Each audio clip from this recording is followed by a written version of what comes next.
Welcome to food talks Tamil. இன்றைக்கி நம்மளோட சேனலில் நம்ம ஒரு சூப்பரான கார சட்னி தான் பார்க்க போகிறோம். இட்லி, தோசை, சப்பாத்தி எல்லாத்துக்குமே இந்த சட்னி சூப்பராக இருக்கும். பார்க்கலாம் எப்படி பண்ணுறதுன்னு. ரொம்ப டேஸ்ட்டாக இருக்குது இந்த சட்னி. இப்போது இந்த சட்னி பண்ணுறதுக்கு நான் ஒரு 10லேருந்து 15 சின்ன வெங்காயம் உரித்து வச்சுருக்கேன். இதை நம்ம மிக்சியில் போட்டுட்டு தண்ணி விடாமல் அரைச்சி எடுத்துக்கலாம்.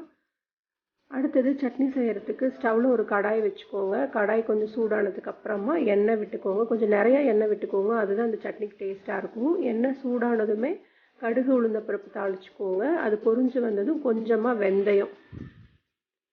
வெந்தயமும் பொரிஞ்சதும் கறிவேப்பிலை போட்டு தாளிச்சுக்கலாம். இதெல்லாம் நல்லா பொரிஞ்சு வந்ததுக்கப்புறமா இதோட கொஞ்சமாக பெருங்காயம் சேர்த்துக்கோங்க. இப்போது நம்ம தக்காளி சேர்க்க போகிறோம். நல்லா பழமாக இருக்க தக்காளியை ஒரு 4 to 5 தக்காளி எடுத்து வச்சுக்கோங்க. அதை இந்த எண்ணெயில் சேர்த்து நல்லா வதக்கிக்கலாம். தக்காளி நல்லா எண்ணெயிலேயே வதங்கி குழஞ்சி வரணும், சுருங்கி வரணும்.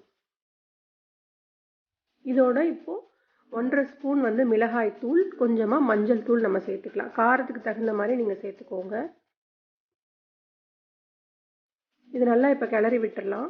கிளறி விட்டுட்டு சிம்மில் வச்சுட்டு ஒரு 10 நிமிஷத்துக்கு இதை நம்ம மூடி போட்டு வைக்கலாம். அப்போ தக்காளி நல்லா அந்த எண்ணெயில் வதங்கி வரும், நல்லா சுருங்கி வரும் தக்காளி. அது வரைக்கும் நம்ம அதை வேக வச்சு எடுக்கணும். பாருங்கள், தக்காளி இந்த மாதிரி நல்லா எண்ணெய் பிரிஞ்சு நல்லா வதங்கி வந்திருக்கு. தக்காளி நல்லா ஜாம் மாதிரி வந்துடணும், குழஞ்சு வதங்கி வந்துடணும். அந்த அளவுக்கு நீங்கள் வதக்கிக்கோங்க சிம்மில் வச்சுட்டு. இப்போது நம்ம அரைச்சி வச்சுருக்கோம் இல்லையா வெங்காயம், சின்ன வெங்காயம் மட்டும் அரைச்சா போதும், வேறு எதுவுமே இதோட சேர்த்த வேண்டாம். அரைச்சி வச்சுருக்க சின்ன வெங்காயத்தை இந்த சட்னியோட சேர்த்துட்டு அதோட தேவையான அளவுக்கு உப்பு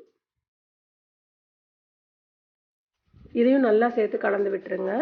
இப்போ இதையுமே நம்ம ஒரு 10 நிமிஷம் to 15 நிமிஷத்துக்கு மூடி போட்டுட்டு சிம்மில் வச்சிடலாம். அந்த வெங்காயத்தோட பச்சை ஸ்மெல்லாம் போகணும், ரா ஸ்மெல்லாம் போகிற அளவுக்கு அது கொதிச்சுட்டு மறுபடியும் எண்ணெய் பிரிஞ்சு வர அளவுக்கு நம்ம சிம்மில் வச்சு மூடி போட்டு வச்சிடலாம். பாருங்கள், சட்னி எப்படி நல்லா சுருங்கி வந்திருக்கு பாருங்கள்.